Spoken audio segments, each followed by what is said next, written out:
क्या आप भी बेरोजगार हैं? हाँ, कोई बात नहीं, क्योंकि भारत की 141 करोड़ की पॉपुलेशन में आप अकेले नहीं हैं जो बेरोजगार हैं। 3 करोड़ से भी अधिक लोग बेरोजगार हैं जिनके पास नौकरियां नहीं हैं।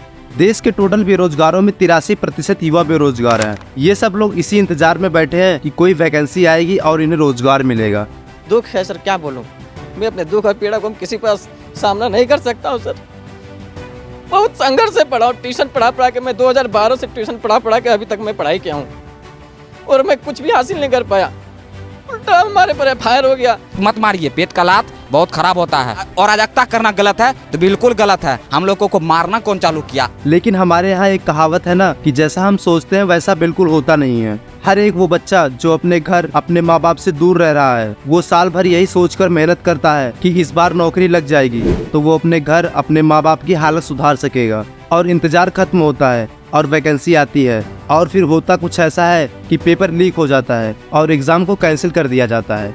कुछ दिन पहले यूपी कांस्टेबल भर्ती का एग्जाम हुआ। वैकेंसी कितनी 60,000 और आवेदन कितने हुए 50 लाख से भी ज्यादा। और हुआ क्या? Paper leak. ये कोई 1 या 2 मामले होते तो कोई खास फर्क नहीं पड़ता, लेकिन यही हाल पिछले सालों से कई परीक्षाओं में देखने को मिला है। एक रिपोर्ट के मुताबिक पिछले 5 सालों में 15 स्टेट्स में 45 से भी ज्यादा पेपर लीक्स हुए हैं। फिर चाहे वो उत्तर प्रदेश हो, उत्तराखंड, बिहार, राजस्थान या जम्मू एंड कश्मीर हो, सभी स्टेट्स के एक जैसे ही हाल है। क्यों भारत में बेरोजगारी इतनी ज़्यादा है? क्यों इन मुद्दों पर कोई सरकार बात नहीं करना चाहती? एक तरफ युवा बेरोजगारी से परेशान होकर आंदोलन कर रहे हैं और दूसरी तरफ सरकारें अपनी उपलब्धियों का बाजा बजा रही है। आज भारत में प्राइवेट और पब्लिक सेक्टर दोनों में ही नौकरियों के निरंतर नए मौके बन रहे हैं। और इस सब के बीच आती है ILO यानी कि इंटरनेशनल लेबर ऑर्गेनाइजेशन की एक रिपोर्ट। ILO ने देश में युवाओं के हाल के बारे में एक बड़ी गंभीर बात सामने रखी। ILO के रिपोर्ट के मुताबिक देश के कुल बेरोजगारों में 83% युवा हैं। अब हम समझने की कोशिश करते हैं आखिर अनएम्प्लॉयमेंट होता क्या है। अनएम्प्लॉयमेंट वो सिचुएशन है जहां एक व्यक्ति काम की तलाश कर रहा होता है और वो एम्प्लॉयबल भी होता है, पर फिर भी उसे जॉब नहीं मिलती। उस सिचुएशन को हम बेरोजगारी कहते हैं। आपने बार बार एक शब्द जरूर सुना होगा, डेमोग्राफिक डिविडेंड, यानी कि जब देश में वर्केबल पॉपुलेशन यानी जिनकी एज 15 साल से अधिक होती है, जिसे हम लेबर फोर्स कहते हैं। लेबर फोर्स ज्यादा होने से देश में प्रोडक्शन कैपेसिटी बढ़ती है। ये बात तो नॉर्मल है कि जब प्रोडक्शन ज्यादा होगा तो देश की इकोनॉमिक ग्रोथ भी बढ़ जाती है। इसी साल फेब में यूपी कांस्टेबल की पेपर लीक, राजस्थान में रीट का पेपर लीक, बिहार में बिहार लोक सेवा आयोग का पेपर लीक, उत्तराखंड में पटवारी से लेकर लेखपाल तक के पेपर लीक हो चुके हैं और एग्जाम को कैंसिल किया जा चुका है।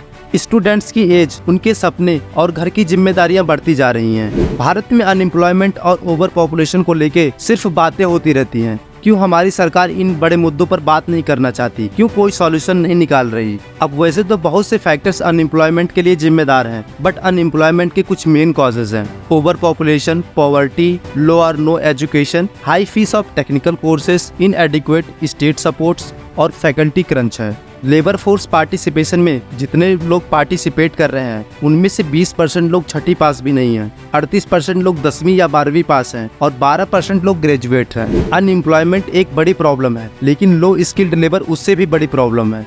हमारे देश की सरकारी एजुकेशन की सिचुएशन एकदम बेकार है। ज़्यादातर गरीब परिवार अपने बच्चों को सरकारी स्कूल में पढ़ने भेजते हैं। सरकारों की विफलता और गरीबों की मजबूरी के चलते देश को लो स्किल्ड लेबर की प्रॉब्लम को झेलना पड़ता है। देश में टेक्निकल एजुकेशन बहुत महंगा है। अगर देश में हाई स्किल्ड लेबर होगा तो देश में टेक्निकल सेक्टर्स में इन्वेस्टमेंट बढ़ेगा।